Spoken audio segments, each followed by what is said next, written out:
शरद पवार गटानं तत्व आणि सत्वावरून अजित पवार गटावरती तोफ डागल्यामुळे सत्व जपत असल्यामुळे आमची कामं होत नाहीयेत असा गंभीर आरोप खासदार डॉक्टर अमोल कोल्हेंनी केला। तर अजित पवार गट आणि शिवसेनेनं शरद पवार गटाला काय उत्तर दिलं पाहूयात त्यावरचा एक रिपोर्ट।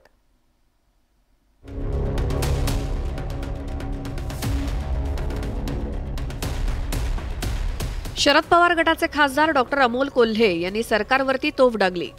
विरोधी पक्षातील आमदार आणि खासदारांना निधी दिला जात नाही, मात्र हा निधी कुणाच्या खिशातून नव्हे तर जनतेच्या टॅक्समधून दिला जातो। जनतेसाठी निधी खर्च करणं अपेक्षित असताना सरकारकडून निधीच दिला जात नसल्याबद्दल खासदारांनी नाराजी व्यक्त केली।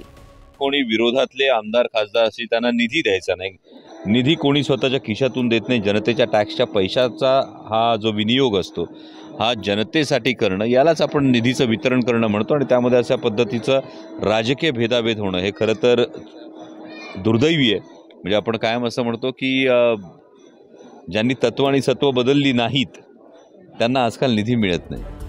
विरोधी पक्षाच्या आमदारांना येत असलेल्या नोटिसा आणि पडत असलेल्या धाडींवरती सुद्धा खासदार अमोल कोल्हेंनी भाष्य केलं। आजकाल महाराष्ट्राचं राजकारण पाहिलं तर कधी कधी असं वाटतं की चलो उस साइड ईडी का नोटीस आहे असं वातावरण सध्या निर्माण झालेलं असताना मी प्राजक्तदादांचं मनापासून अभिनंदन करतो, आभार मानतो। खासदार अमोल कोल्हेंचे आरोप तथ्यहीन असल्याचा आरोप सत्ताधाऱ्यांनी केला।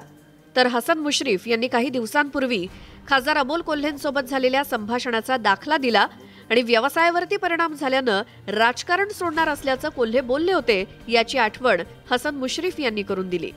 याबद्दल मी अमोल कोल्हेंच्याबद्दल मागे म्हटलं होतं, ते अनेकदा मला म्हणाले होते की आता मी माझ्या व्यवसायावर परिणाम होणार आहे, मी आता हे बंद करणार आहे। ते त्याच वेळा भेटण्यासाठी पळून गेलेले होते, पण आता त्याला बळ आलेलं आहे। हे आता अमोल कोल्हे कुठल्या आधारावरती बोलतायत, कुठला संदर्भ घेऊन बोलतायत मला माहित नाही, परंतु निधी वाटप करताना राज्य सरकार असा भेदभाव दुजाभाव कधीच करत नाही।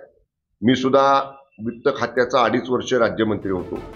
सत्ताधारी आणि विरोधक यांच्यात नेहमीच विकास निधीवरून आरोप प्रत्यारोप सुरू असतात आणि आता खासदार डॉक्टर अमोल कोल्हे यांनी तत्व सत्व आणि ईडीची जोड देऊन सत्ताधाऱ्यांवरती हल्ला चढवलाय। त्यामुळे सुरू झालेला राजकीय वाद लवकरच शमेल अशी चिन्ह काही दिसत नाहीत। चलो उस साइड ईडी का नोटीस आहे असं वातावरण सध्या निर्माण झालेलं असताना ब्युरो रिपोर्ट, न्यूज 18 लोकमत।